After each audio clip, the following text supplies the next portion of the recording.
I'm literally getting my mom back. Wow. Yeah, it's beautiful. I was losing her, so, for whatever reason, whether it was because of 3 of these or not, I'm getting my mom back. God bless you, I'm Julia. so grateful. Wow. And you're crediting it to this, or there's a big part of that? You really are? It started happening when this started happening. Wow.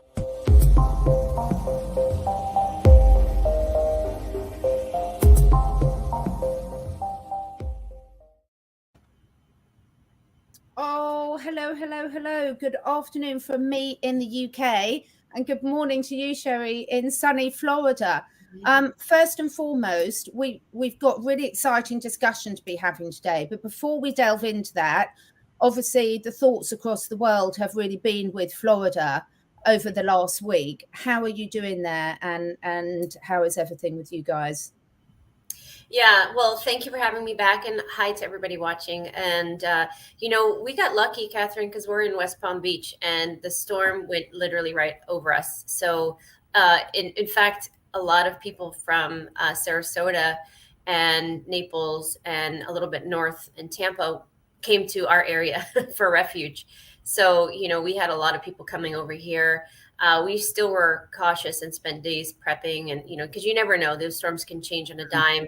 And so we were prepared for the worst as well, but we got really lucky. And some of my neighbors had some not my neighbors, but adjacent neighborhoods had tornadoes hit their neighborhood, which was equally destructive. I mean, losing cars and things shattering, losing roofs. So, all of Florida was on high alert. But I think now we are in this kind of assessment phase and seeing how everybody is. And luckily over here, we're doing quite well. So thank you for asking. And hi, Andrea. Oh, yeah. Oh, I must remember. I keep forgetting to go back into the chat. So, so I just wanted to start this off by saying that obviously our thoughts, prayers and love are with anyone that has been affected by this. So now today we wanted to go live today. Sherri, I'm going to ask you to introduce, in case we've got new people on the chat, to introduce yourself. So give us a quick introduction, because you're a very multi-talented lady. Oh, thank you, Catherine. Gosh, my name is Sherri Divband, and I live in West Palm Beach. I just moved here about 3 months ago. And my mission here on the earth plane here is to shift the trajectory of education. My passion is with children. But rewinding about 10 years, I've been a registered veterinary technician, so a nurse for animals for 20. And a good portion of my life has been spent working with animals. And then it transitioned over to adults. And for the last probably 8 years or so, I've been focusing my attention more on children, education, delabeling children, and shifting their deprogramming and shifting the way that our children are raised and brought up in this paradigm, and help breaking it down. So I have Aramiscreative Learning Center that we launched a couple of years ago that was called Divinely Guided Children. We have online classes that are spiritual based, but also, across the board educational based, just an alternative experience for children to the traditional education system. So they're all online right now, all over the world. We have classes in the European time zone. We have classes in the Australian time zone. We have over 30 teachers. Only about 15 are active right now, but we have a lot of great classes coming up. We have books, we have animation, cartoons. So we have a lot going on. We have Sky Universal we're launching this year, which is a virtual reality platform that is actually safe for children. Let me just preface with that. It's a safe way for children to interface all over the world. So we're about to launch that, hopefully by the end of this year. So we have a lot of really amazing things going on. I also work one-on-one with clients all over the world. I do intuitive and soul readings and energy healing. So, I do a lot of different things. I have a lot of different hats. I have 3 children, so I'm quite busy at home with them as well. And so, yeah, it's a lot to do always. Yeah, I think that's why we get on so well, because we're both so passionate about our animals. And, I've been working holistically with animals and their humans for more years than I care to admit to. And, work one-on-one with clients as well as bigger group settings and things. And, I'm so passionate about but how us humans can live in harmony with the planet and all creatures great and small. So today we're going to be talking about how important knowledge is as a new currency and health as a new wealth. And it's a huge subject. So I'm really delighted, despite, being very early for some of you in America, Australia, obviously different areas of the world. Thank you, all of us who are joining us. And please don't be shy to ask questions. We'll be keeping an eye on those as we go on. But before we launched into this, we're going to start with the knowledge side of things. You had an interesting channeling session that you wanted to share, didn't you? Yeah, I thought it'd be cool to start today with a channeled message. So I had a session yesterday with a beautiful woman who has a Lemurian background. I believe that there are hundreds of thousands of Lemurians on the planet right now incarnating to help us bring back the Lemurian philosophy and principles. I've been talking about this for a while now, and I seem to attract the Lemurians. And so I had a session the other day with a woman who her guide channeled a message for her. And this happens a lot when I'm doing sessions where I start to write something and then 3-4 pages later, we have this very long, detailed message for the person. But sometimes we realize after we've read it that it's relevant for the collective. And so I wanted to read that today, and part of it, I won't give her personal information, but I want to read just a portion of it. And then I figured that'd be a great leeway into our discussion today. So I'll go ahead and just start with that. Are we ready? Is that okay? All right. Humanity has finally reached a pivotal point of connectedness and readiness for the mass transition into a higher realm of existence. You are preparing for world events to occur, and your consciousness is tapping into the matrix of fear upon the foundation where this lower dimensional field is set in a density of darkness. Things will shift. Many people will resist this change. They may set things back in a brief flicker or moment in time that will soon be followed by a wave of energy so pure it will wipe the fear, judgment, and power and control this grid is built on into a void that will no longer be relevant here on this planet. Once this occurs, the true healing can begin. Once the hypnotic state of the masses is lifted, the inner child will submerge, curious, acutely frightened and unaware, followed by revelation and new beginnings. The light workers of the world will then activate and join together to assist in the great healing of the human race that will be inevitable and nothing like anyone has ever seen on this planet. The true powers will be activated within each soul on this earth in order to play their role in the future. All personalities, qualities, unique gifts, and passions will be needed. 2023 will mark the beginning of a whole new world, one free of war, famine, disease, control, and deception. All humans will have equal opportunity to thrive in a cohesive collective of innovation, oneness, and the most powerful drive of all, love. So I thought that was a really beautiful message for the collective right now to kind of focus on the positive, because it's so easy for many of us, including myself. I have moments up until very recently where I too have been sucked into the matrix of fear and worry and confusion, because knowledge is the new currency. Knowledge is power right now, and a lot of us are struggling to find our truth and the collective truth. So there's so many different layers to this, to knowledge, right? And to the truth. And what is the truth? And Catherine and I were speaking before this, and both of us agree that I don't think there is, and there's so much ambiguity in the word truth. What is the truth? We don't know what the truth is, and there could be varying levels of the truth based on our vibration and our perception. So some of us might really resonate with certain people out there speaking about the truths, or our galactic history, or our earth history, or our human history. And then others might disagree. And you might read one book that speaks about it in a certain way, and then another book that contradicts. And a lot of people are desperately clinging to which one is real, and does this person not like this person? And it's causing this collective mass of frustration and unknowing. And it's unraveling the fear within every one of us. And it can be blocking us from seeing the true, what's really important.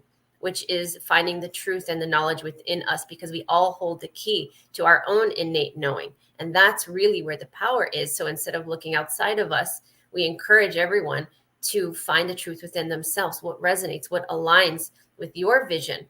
And I believe that there are two very distinct groups of people right now all over this world that are contributing to the Great Awakening.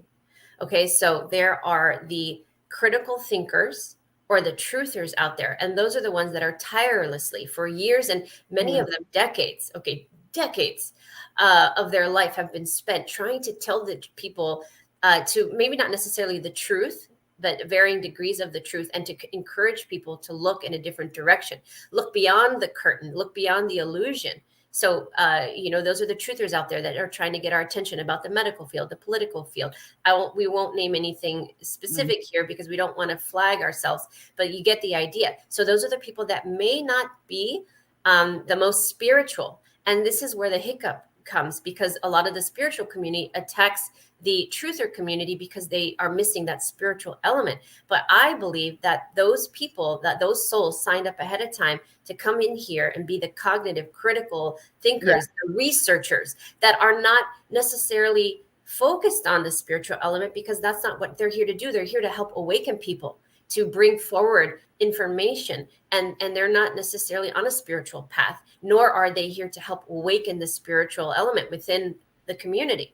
And then we have the spiritual community, and I know I'm in that, and I believe Catherine is as well, and thousands and upon thousands, if not millions of others that are here to help guide and awaken people through healing, through inner knowing, through guidance, through our books, and we have a different path. And then we have those that are kind of mixed in the two, and many of you know those people who are truthers, but then also have the spiritual element of their guidance and their teachings. So they're kind of bringing a little bit of both. So I encourage any of you, if you have a spouse or a sibling or a friend that is not spiritual, but very truth and quote unquote conspiracy theorist, perhaps they're on that other trajectory, which is equally important than what maybe perhaps you are feeling in the spiritual element. And I think that it's all relative right now and all important to recognize the two different paths and how they can possibly join together at certain junctions. And how we need them. Yeah, I so needed that, us to be having this conversation today, because I tend to use quite simple analogies, but I've said it many, many times. But let's talk about a football team or any sports team, soccer to you guys in America. But, there's a reason why you've got a goalkeeper, you've got attacking players, you've got midfield players, you've got defenders. And the team is no good without all of those roles being fulfilled. So it's so important that we appreciate people for what they're trying to be and not expect any one person to be the complete package, because it's just not possible, and it's not their role and their sole contract. And that's why people will resonate with different people at different times. We've all got teachers that, I brought out some of the books I've been reading on channels and things like this. There might be books that I've had for 15 years, and then suddenly I'm needing something different for them. And you'll listen to someone and you'll resonate. And you're meant to be evolving at different times in different ways, and integrating this difference between the spiritual intelligence, the emotional intelligence, and then the intellectual intelligence. They're very different things, but we need all of them to be integrated within us. And also, when you're looking and taking on loads of new information, like lots of people have been recently, but as you say, a lot of this has been going on for years, and we're all on different stages of our journeys, quite rightly so. You go through these different stages of learning where you take on information, but then you've got to process it and decide which of that information you want to integrate. So we all know people that can talk a really good spiritual talk, but when you look at how easily they're triggered and how some of the choices they're living in their lives, it's not been integrated yet. They might know it at a spiritual, intellectual level, but they haven't yet reached that stage in their life when they've been able to integrate it. And there's nothing wrong with that. When you're learning any new skill, it takes time to really embody and integrate it into your true being. Gosh, that's so true, Catherine. I'll take myself as an example. I've been on this spiritual path since my first son. I think really was my true catalyst. And he's about to be 18. That's how long I was working on myself for such a long time, and I reclused, and I really went within, and I made tons of mistakes, and I had a lot of life experiences that threw me in my fear on purpose so that I could find myself, because I was quite lost. I did a workshop in Sarasota with Michael Jaco back in April of this year. And one of the first things I talked about was how resentful and angry and how hateful, I guess, is that the word, that I didn't like people, because I had such a difficult childhood, in the sense that like people were so mean to me, and I moved around a lot, and girls were so mean and bullied me. That's how I found animals, because I felt safe with the animals. And I grew up, and when I got a little bit older and an adult, and I started to, live my own life, I was really closed off, and I was ready to fight, not physically fight. I mean, I'm not very big, but like argue. And I was like, tough, and I was, wearing all black, and I'm like, you don't mess with me. And, just had a chip on my shoulder. And, that wasn't me, but that was a shell of me that I created to protect myself, and someone walked into my life and just shifted me off my trajectory of angry bitterness, and opened up my heart and made me realize who I truly am. And that man is my husband. And so, really I should thank him first. And then my son came and really opened my heart some more. And then the next children came, and I really started to shift. But it took me a good 12 years of my life to really find myself and really start to peel back the layers of anger and judgment. And I started looking at people different. And I thought to myself, instead of being so angry at them and allowing them to trigger me, I thought to myself, what happened to them? Like what happened to me? Perhaps they have a reason for being bitter and angry themselves. And then once I started looking at people more as the blueprint of the human, and thought, gosh, I wonder what their childhood was like. I wonder if their mother yelled at them. I wonder if their dad abused them. I wonder this, that. And then I started to be more empathic to them, and more compassionate towards their journey, and thinking, gosh, they must be battling something that nobody knows about. And they're doing the same. They're projecting just like myself. And, that was a hard pill to swallow for myself. And, there were many moments that I cried and I didn't want to talk to anybody, and I was mean to my husband, and, you get defensive. But then I found myself, and then I thought to myself, how can I help others? And that's really, that shaped who I am today. Those lessons and those things that I learned and the mistakes that I made, because we can easily say hindsight's 2020. And yes, if I went back at this age or at this time frame, I would have done things so differently. Sure, I would have now with this knowledge, but then maybe I wouldn't be who I am today had I not been through all of those things. So, we have to be open to the experiences that we have, and instead of repelling them, or resisting, we embrace them, surrender, figure out what the life lesson is, and then you'll be such a different person on the other end of that journey. And so, I too have been through it myself. Absolutely. Here. Thank you so much for everyone joining us. And if you've got any questions or anything you want us to chat about, please don't be shy putting them in the comments. We will keep an eye on them.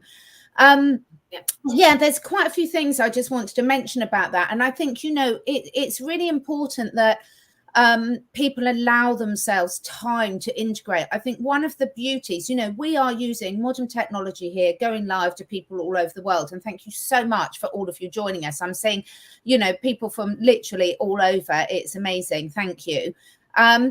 But equally, one of the downsides of technology that we've all of us know about is the fact that it provokes this instant response often. And this, we all know that if you're in a heightened state of emotion, that it's not necessarily a good idea to react straight away. I'm still learning this. I've learned it the hard way. But, it is sort of, react in haste, repent at leisure, as the saying goes. And I think one of the things is looking at the perspective that we view things for. If we're looking, anyone who's watching, conversations like this is what I would call a seeker. They're seeking to improve their lives, improve the lives of others. They're seeking for what can be the best versions of themselves, how they can help others, or whether it's plant, animal, people. For me, there's no separation. And I love the fact that anyone that is actually on that journey of seeking. But what I would really encourage people to do is look at what energy we're bringing to that interaction, because we all know that our subconscious mind rules a lot of our behavior and runs our habit. And it's only as we get more spiritually aware and we do that inner reflective work that we start to recognize those patterns. Normally our friends and family can recognize them way before we can. So, and if you've got really good friends, they'll point them out to you nicely when you're in a space where you can listen. So, you know, having those times of reflection, we talk about it all the time, but knowledge and truth, it is very different to all of us, because everyone will have a different capacity to absorb information at different rates. So I was, just before we came on today, I was having a conversation with a really dear friend of mine who is also an animal healer. She works with rescue animals, primarily horses. She also helps looking after people, etc.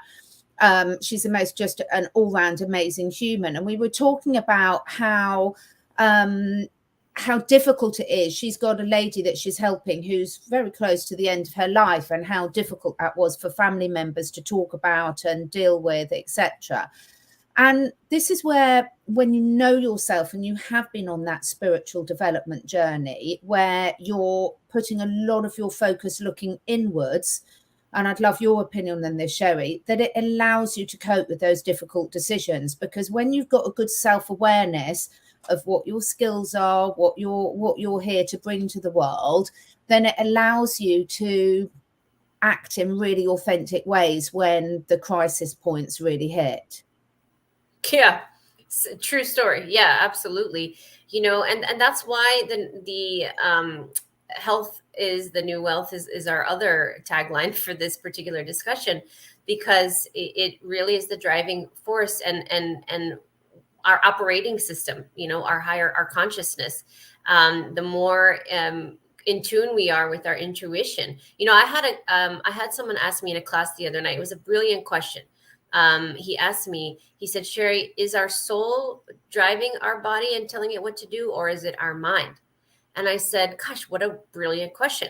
And I said, you know, I think, in my opinion, now, of course, we all have our opinions, but in my opinion, I think historically, because of us being modified and all of the obvious, we don't want to use any specific words, but the things that have been done to us to make us not as authentic, let's just say that, or our organic self, we have been operating more from the mind. So our ego is the driving force, our primal aspect of us, our fight or flight, because our society, this world, has been designed in a fight or flight manner.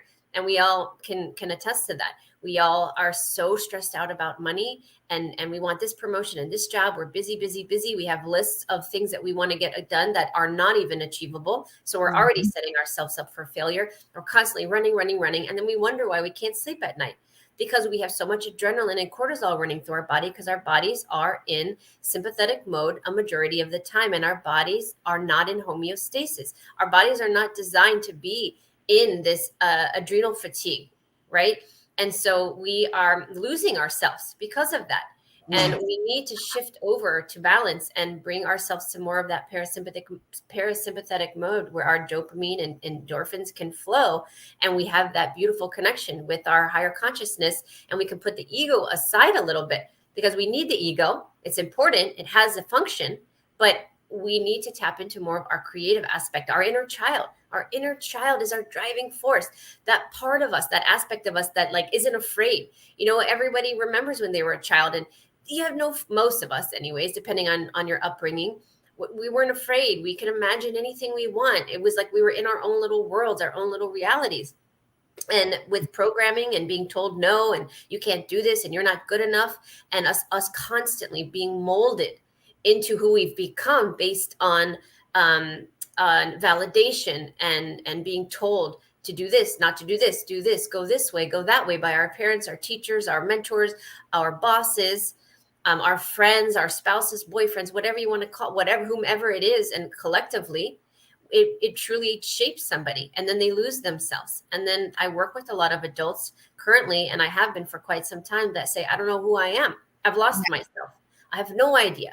And those are the people that are struggling the most right now, when they are the seekers, listening to me and you, and then going and listening to somebody else that has a conflicting message, and then reading this book and that, and then they're really confused, and they feel like they're in a funnel of information, and they don't know what to do, and they just collapse, and they say, oh, F it, I'm just gonna, go lay and take a nap. And sometimes we need to collect ourselves, turn everything off, and go within. And I think we've truly lost that sense of self, and that, that true north, that our inner compass, and right now I think that humanity as a collective and individually, we are laying the blueprints of our paths based on our thoughts every single day. Every single day, yeah. And that's the important word there, every day. Every single day. So every single day I have this tagline that I've been using for years. That's my favorite. Every single day is a new opportunity to be a new version of you, or a better version of you. Every single day when we wake up, we can say, man, I didn't do what I wanted to do yesterday, but today is a new day and I can do better. And have little goals. My daughter's struggling right now. She's having trouble, finding new friends in this new area. There's too much change for her.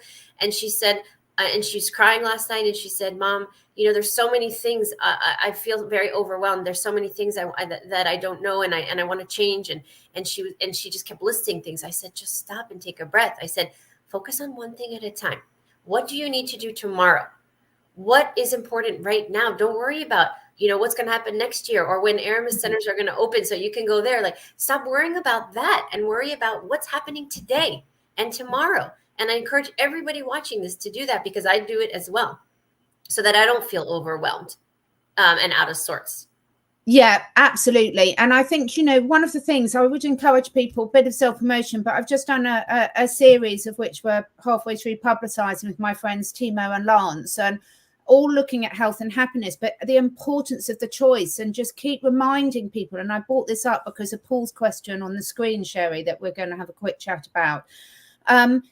Is just when we all realize just how much choice we've got, that a lot of these things, yes, we've been in these environments, but we've allowed ourselves to get swept along in the waves, and at any time we can jump off that hamster wheel. And the quite often the breakthrough for people is realizing that. Now, Paul's put a question up on the screen about he's got a child, a 9-year-old, caught up in drugs for a couple of years. I'm not quite sure. I have asked you in the chat, Paul, to just clarify the question at all. But have you got any comments or words of wisdom for Paul, Sherri? Yeah. And, unfortunately, I do have a good number of clients that are adults struggling with their adult children that are in the same boat. And this is the unfortunate side effect of this convoluted matrix that we have been in. And I believe that many of these category children or youth that are from the ages of, 17, 18, that are newly going to be deemed adults in this society, which is a whole nother topic we could talk about, because I think that's absolutely absurd. But sidebar there, up until probably late 20s. They are the biggest, and I've been talking about this for a long time. They are the biggest group right now, I believe, collectively, that are struggling the most, because they are the pioneers and the way showers that came in to really help change and break down and recognize the old paradigms aren't working, and then be there to start building the new. But the issue is that a lot of them along the way became lost and hated this reality so much, or were frustrated, or didn't feel like they fit in, that they started to numb themselves, because this reality does in fact have a lot of distraction mechanisms on purpose. Yeah. So we have the drugs, the alcohol, a plethora of options there, right?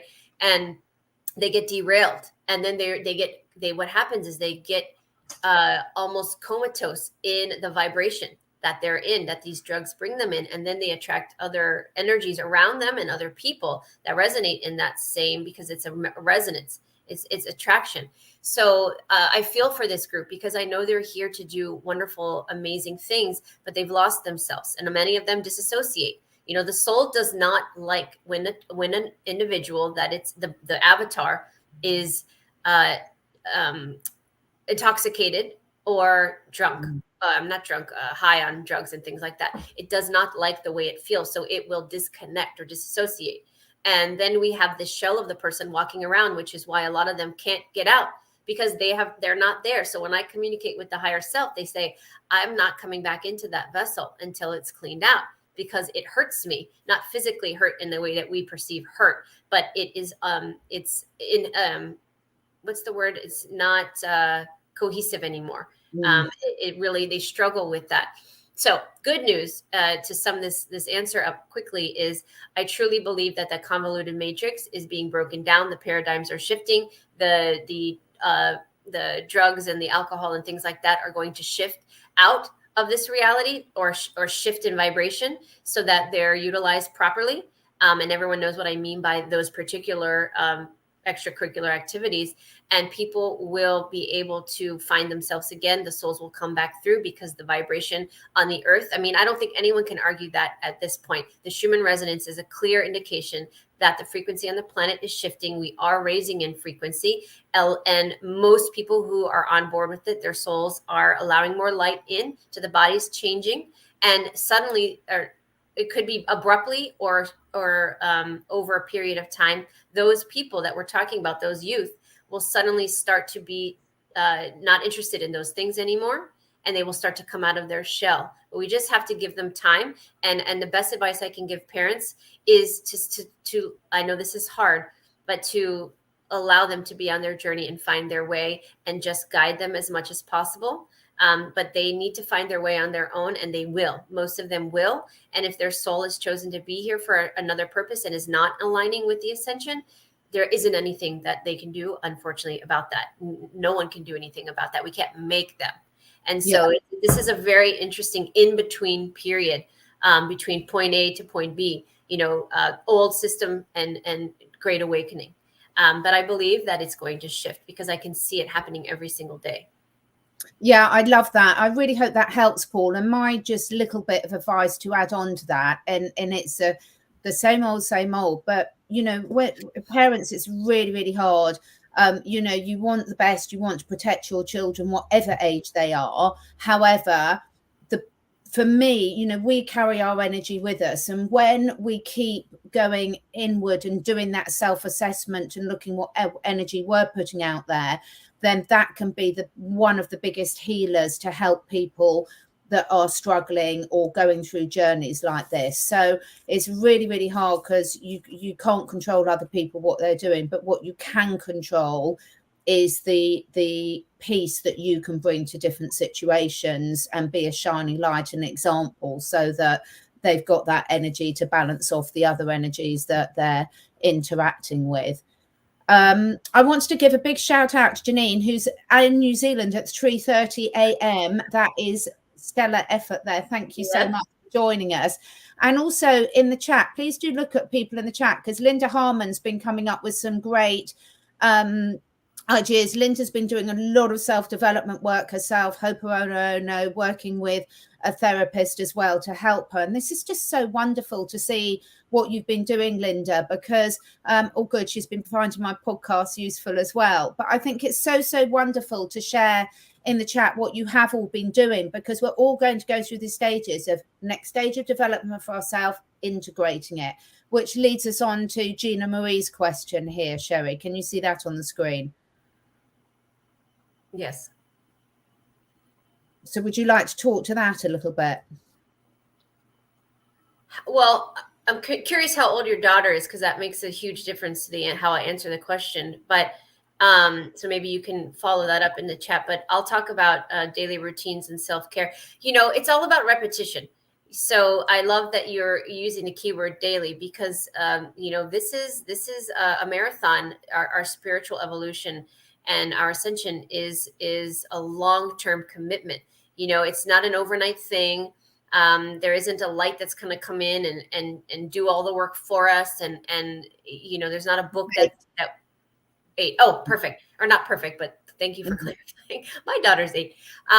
So it's a marathon. It's not a sprint. So you have to be dedicated. And Think about all of the years, however old you are. So I'm 41. So I've had 41 years of programming in this matrix. Okay. That's a long time in my, to me, that I need to unravel and find myself. Let's say if I'm starting now. So depending on how old you are, you have to give yourself a little bit of time. I'm not saying that someone in their 70s is going to take twice as long as, as somebody else that's much younger. That's not my point, but just think about how much programming you're trying to unravel and work through, and to find yourself working through triggers and all of these things. So you want to give yourself some time, and you want to be repetitive. So going out into the earth is my biggest, my favorites are mindful breathing and saying any and all, and we talked about this in a previous interview, but anything and any and all energy that's no longer serving my highest good, I choose to release it now. I no longer consent to this control matrix. You take deep breaths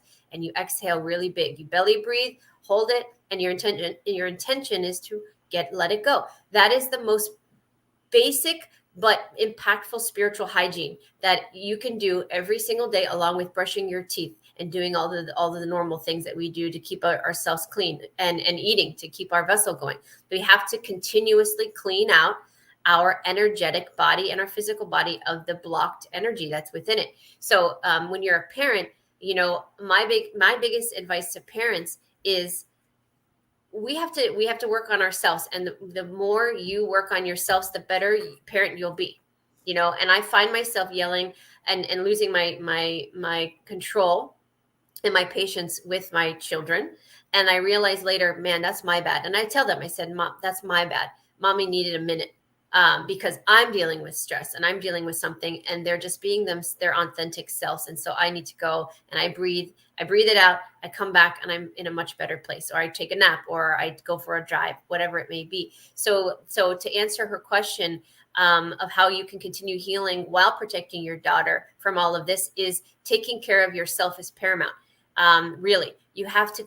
Self-care is the most important thing, because you can't take care of your children without caring for yourself first, because you will find yourself suffocating inside and whittling away if you give all of your effort towards your children, because they also look to you as their superhero and their sense of comfort and security. So taking care of yourself is really important, but also teaching your daughter to do the same things. So when I sit with my daughter in her bed last night, where she's having, she's crying and panicking, I teach her that breath together. I teach her to expand her light when she's afraid. I give her crystals. I do all sorts of things so that she has the tools that I'm using as well. So it's not like I'm doing something in secret and I'm not helping her through it. And so it's being consistent, but also sharing your knowledge with your children. And there's no age that's too early to begin. I mean, you can talk to them as soon as they start talking, even when they're babies. I used to talk to my children about all sorts of things, angels and crystals. And instead of reading them children's books, I would read books about crystals out loud to them. So yeah, it was never too early to introduce information. Absolutely. And I think one of the great things, Gina Marie, is I love the fact that you've looking at your daily routines, looking at your self-care. But one of the things that I've learned over the years is it's so important to review and see what's working for them. So if you apply it to like a work situation, we can all be very, very busy, but how productive are you being? So it's constantly good to objectively have that self-assessment. Is this working for me? Sometimes it's not the routines that are at fault. It's just the time that it hasn't had time to integrate fully. Because you'll go through that sort of healing cycle of emotion releases as you introduce new habits and new routines. So, being really honest with yourself and saying, do you think I need more time? These habits or routines are good for me. I need to give them more time. Or are these not the right routines and habits for me? Because it can be either. So keep that the curiosity of asking questions. Is this right for me? Does it just need more time? What's the resistance, etc.? And your daughter will be picking up all these tools and techniques from you. So great job. I agree with Sherri, quite a few other people putting things in the comments about things. For me, breathing, there's so much advice, so many different techniques of different breathing. I've got some exciting people coming on my channel to share some more meditation and breathing things, hopefully soon, because there's so many things that work for different people at different times and depending on their individual circumstances. And gratitude and constant sort of self-assessment, because is this working for me? Is the right one for me? Because like we were talking before we started, Sherri, you know, not everything is right for everyone at every stage of their time. So, but equally, don't let yourself off the hook too easily, because self-care isn't just all about not doing anything. You know, self-care can actually be, you know, part of my self-care meant going for a run with my friend this morning. And did I enjoy it? No, at the time. Did I feel good afterwards? Yes. You know, a bit like with my cold showers that I talk about. So self-care is also about making those decisions that are in your cell's best interest, even though at the time, if they can be a little bit challenging for you. Yeah, absolutely. I just want to say one quick thing to Gina as well. By the way, my middle name is Marie, Gina, so two Maries. One quick thing that's really important is self-love. Love. I tell my children every single day, I can't tell you how many times, because I lose count, how much I love them, how much I enjoy having them around. I give them hugs. I kiss them. I don't care who tells me I'm doing. Sometimes my husband's like, can you stop? You know, no, I can't, because love is the antidote to fear, to anxiety, to depression, to all. Love is the answer. And I know that sounds really cheesy and like a Hallmark card, but it's the truth. So there's nothing that my daughter benefits more when she's having these panic attacks or anxiety attacks, and my son and my two boys, then when I give them a hug and I tell them mom loves them so much, and I'm not going to just lie and say everything will be okay. So I try to give them more uplifting statements that actually have validity to it. But I say, I'm sorry that you feel this way. And I give them tips, but I love them so abundantly much that, you know, some might say, oh, that's suffocating, but it isn't, because I can see them melting when I hug in such a positive way that they just find themselves again. They switch vibrations like a light switch, and they just feel calm and safe and secure. So I don't care if you're a dad or mom or grandma or neighbor or friend, hug, you know, give each other love and hugs, because that's what we need. We're humans. We need that physical interaction and that emotion. It's really important. Really important. And see, I've got my friend Liz's t-shirt on here, wonder. Andrea, my lovely very organized friend Andrea, is in the chat. Andrea, if you get a chance to find Liz's Etsy shop, please put it in there, because she's got some wonderful inspiration there.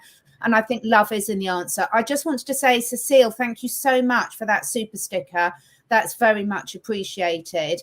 And thank you for your interaction in the audience, everyone. Paul, I just wanted to add, my personal belief is I don't think anyone or any creature or any plant is going to be left behind in anything. I think we all get to where we need to go at the place for me. And I really, honestly, don't believe that anyone is going to be left behind. So I would really hope that that's you know, comforting to you. So in terms of, okay, I mean, there's so much we could talk about, knowledge and everything, but let's talk about health is the new wealth, because I think this is absolutely vital for everyone to realize. Yes, hold on. I know. Sorry. I've got my blended permit juice again. It's so hot. I'm like, I don't know why I thought a long sleeve dress was appropriate, but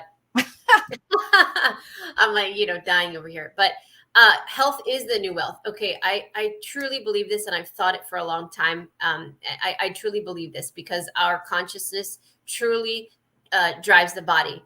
And we know this scientifically. The mind, the body responds to what the mind tells it.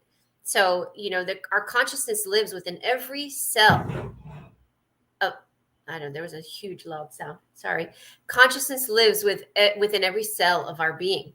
So all of it. All of us is alive. Every cell, every organ, everything is an intricate system, a grid of energy that speaks to one another. That is individual for me, my soul signature, your soul signature, Cheryl Jackson's soul signature, and everyone watching this and everyone all over the world.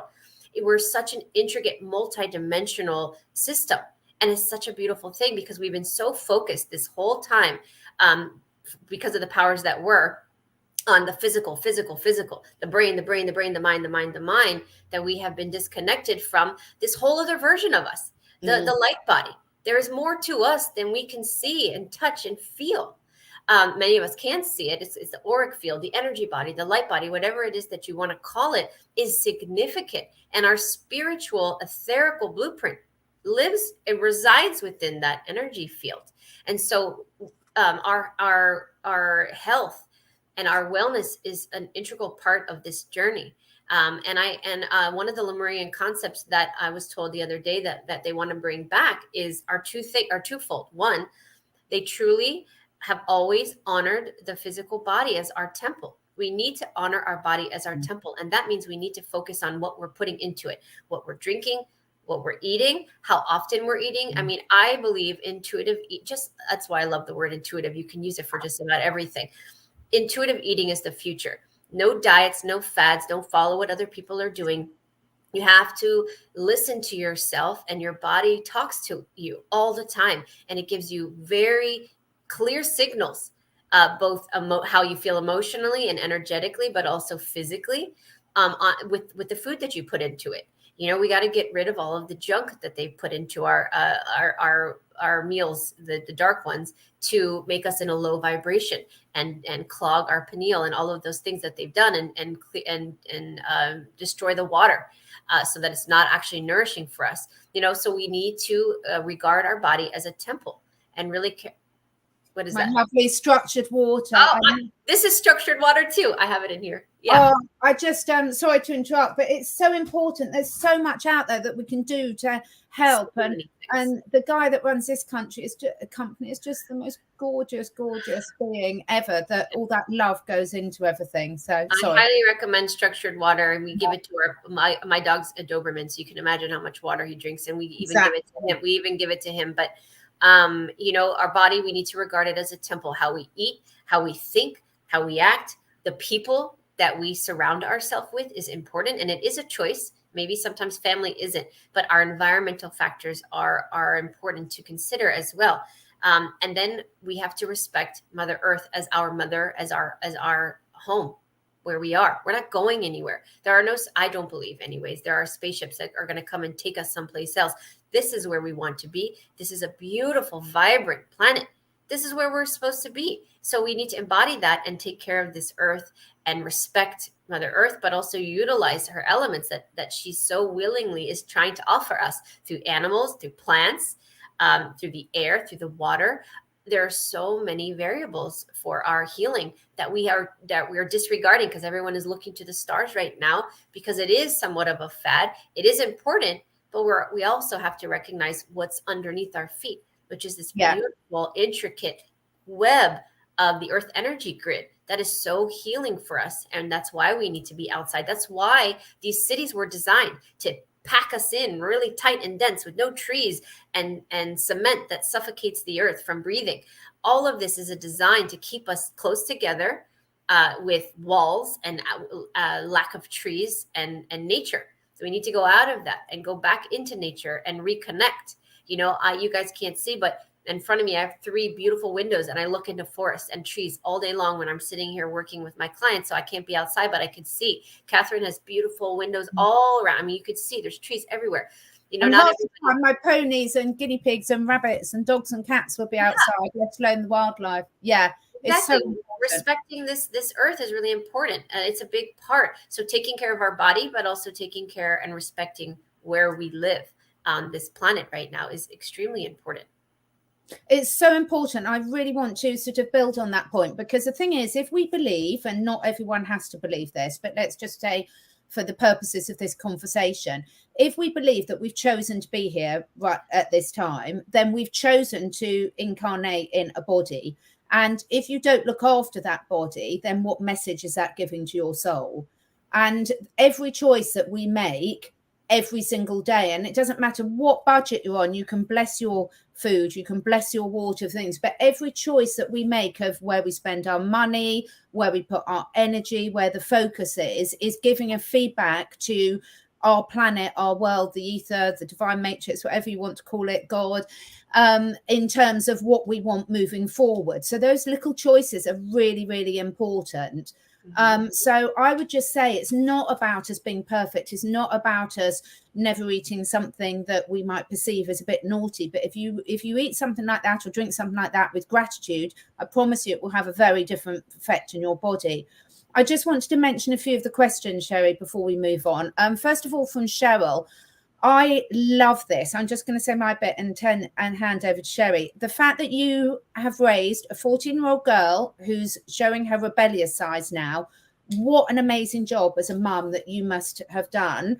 And what an amazing job your daughter is doing, that she's moving into a stage where she's starting to find herself and explore and experiment new boundaries and things. So for me, having had 2 teenagers and things like this, and also had a very naughty twin sister who tested every boundary going for my parents, I'm looking forward to my midlife crisis. I'm going to test a few, I tell you. But I would say my advice to you, Cheryl, is gratitude. Gratitude, gratitude, gratitude that you have got a lovely another human that you're sharing your life with that is really finding themselves, and that you letting them go through that stage of doing it. And of course you can be a good influence, and of course as parents we will put our 2 cents in, but I would be far more worried about whether it's an animal or a child that doesn't feel that they're able to experiment with expressing themselves. Yeah, I have so much to say on this topic. This is my expertise. This is my area of expertise, I should say. I talk about this group. So rebellion is a dirty word historically, but what it means right now is these children are embracing their unique difference in this paradigm, and we're shifting out of it. And I'm telling you, your daughter came into this world as her sole purpose. Part of her journey is to be rebellious. And I know that's really difficult to hear, but Cheryl, pat yourself on the back for being chosen by this beautiful soul for you to be her mother, because she knew that you would have the skills to some degree and the patience and the ability to nurture and guide her, but allow her to be who she wants to be within a confines or a boundary of safety. So rebellion is a good thing. I know that it feels different in the moment.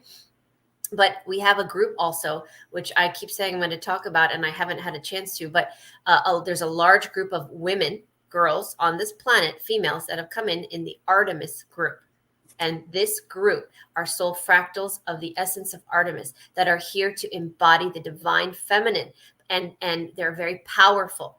They are the future leaders of the world. They are stubborn. They talk back. They are rebellious. They have endless amounts of energy. They are a presence that everyone in their life feels, regardless of who they are, or even if they know who they are. They are this way for a reason, because they are the future leaders of this world, and they are powerful. They are strong. They are very old souls, and they came in and chose families that would be able to nurture them. So Cheryl, I have one. So I know exactly what it feels like to have one in this group. And I tell you, the way I work through it is I work so much on myself, because I don't want to change her and who she is, because I know she embodies skills and characteristics that she's going to need later in life. So I don't want to break her, but I also need to teach her and guide her to be able to control her powers. And that's how I work with her. And I give her a lot of love. I lose my patience sometimes. More than I'd like to admit. And then I immediately apologize, and I go and I work on myself. I come back more balanced, but we work on boundaries and respect. Boundaries, respect, and gratitude actually was the word that you used that I like to use a lot. I teach her to be more humble, because they have a big ego and they're very competitive, and sometimes they forget, and sometimes they showcase a little bit of lack of empathy for others, because they're so focused on where they need to go that they lose sight in everyone else. Everyone else is just visiting in their reality, and they seem as though they don't care. So we have to humble them. We have to anchor them and ground them. And we have to show them gratitude. So it's a delicate process that I myself am still working through. And I talk about this in my book, actually, where I even say, as like a cliffhanger in my book I wrote several years ago, Divinely Guided, where I talk about this group. I actually referred to them as the Rainbow Group, but at the time, I said, I'm still trying to figure out how to navigate through that. So to be continued, because at that point I was like, I'm still trying to figure it out. And I still feel like I am every day trying to figure it out. So just encourage her to be different, be unique, and to be a leader, but humble her and bring her back down to earth and ground her so that she has a balance. Well, I love that. And that's it. We could do a whole other talk on that, and perhaps we should do, because there's so many parents here and it's a learning style. My husband and I always joke and sort of say, we've just set up a really big therapy fund for our children for all the cock-ups we've made, because there are many. But the boundaries and the humbling is really important, because when you watch any animal parent, they are absolutely fantastic. They'll let them explore, but they have very strict boundaries about when they've overstep the mark. And tough love is really important at times as well. And it's a protection for your children to know when they've gone too far. They need to know about it. Now, there's lots of chats in the comments, and I'm very conscious of the time, that about eating and everything. And I've only put your comment up here because I was scrolling through so many of them at the time. But I think Linda was asking, should we be eating 3 meals a day? And Susan's responded to this. I would like to put my 2 pennies worth into this. This is my areas of expertise, one of them that I've been working with for a long while. And I'm going to disagree with Susan and agree with Sherri and sort of say intuitive eating. We all have different body types. Well, all our bodies are going through different processes at the different times. So some people do really well on fasting. Some people don't. I'm someone that does need to. I'm an iridologist and a herbalist, and I understand my constitution type really well. So I'm much more of a grazer, and I need to eat regularly to keep my blood sugar levels up. Also, like the sweet things feeding the parasites. I'm not saying you're wrong at all, Susan, but it's not that simplistic. And that fruit is incredibly nourishing and, really good at sustaining people a lot of times, not the artificial sugar. I agree. So I would really encourage people to tune in and please do listen to my series with Timo and Lance on health and happiness, because we cover this a lot. But listening to your body and listening to the honest feedback, when I've eaten something, when I've drunk something, how does my body feel? How does my energy feel? How does my mind feel? Do I feel balanced or at peace, or has it sent me the other way? And you can learn so much about what's right for you. And then those of us that live in countries like the UK, where we have very strong, distinct seasons, what your body's going to need in the summertime can be very different to what your body's going to need in the wintertime. And we see this a lot with all species. So enjoy experimenting with it, but it is good to do some studying. I've spoken with Bryce quite a lot about the different doshas for your body type and eating for those. There's loads of different levels of details we can go into. Have you got anything you want to add to that, Sherri? Yeah, I love what you said, and I love some of the other comments, because Cheryl, I'm sorry. Somebody said something. I lost the comment. Sorry. Intuitive eating can be, maybe one day you're feeling not that hungry and you eat 1 meal a day, and all you want is fruit. And then the next day you want a steak and potatoes, and yes. I've had that too, where I'm starving some days and I can't stop eating. And I'm like, what is wrong with me? And then for like 3-4 days later, I'm not hungry all day long and I want water, and sometimes the steak and potato. Yeah. You got to go with your appetite. Your body's telling you what it wants. And you might feel like, I don't want to eat meat for 4 months. And then all of a sudden you're craving chicken. It's your body's way of telling you what it is that you need. And we need to be open to it. And sometimes the sugar cravings we mistake for cookies, when in reality we want fruit. And that's an important point that you brought up too, Catherine, is we need the fruit. Fruit is good. We need to eat more of an alkaline diet as best we can. And sometimes when we crave the sugar, like for instance, I don't eat dessert. I'm not a dessert person. So maybe I'll have a piece of fruit. And I get that sense of sweetness. I'll have a few grapes or whatever. And then the craving, whatever it is gone. So we have to be intuitive and be flexible. To eat more one day, eat less the next, eat something this week, next week, we don't like that anymore. Our taste, a part of our physical manifestation of change and our light body shifting, our taste buds are changing, and things that we like and don't like previously didn't like are liking now, and previously liked are not liking now. And that is going to change continuously. So we just have to be very flexible in our diet, and maybe don't go buy big amounts of something because you may not want it next week. And we just have to be open to that. That's intuitive eating. And it's frustrating sometimes though, right? And also objective assessment as well. Because you know yourself if you need to use weight, you know yourself whether you're feeling healthy. And the more this goes back to going back in and tuning in with yourself, it is easy to get into bad habits, particularly when we live in a Western culture where we tend to have lots of different choices accessible to us. Mm-hmm. And a lot of the choices that are accessible to us aren't even real food anyway. They're completely manufactured. So I think when you're doing intuitive evening, that doesn't mean going and eating cakes all day and using that. So it's really tuning in. Is this serving me? Is this really what my body wants? Because the more you go back to real food and not ones that are man-made with loads of additives that are going to confuse your senses and make you crave the wrong thing. Because again, I cover this in a lot of detail in the Optimizing Health and Happiness series. So I think it's really good to have these discussions. The interaction from you guys and the questions has been absolutely brilliant, because we could literally do a whole hour on probably every single one of these questions. So thank you so much for that. So we're at the hour now, Sherri.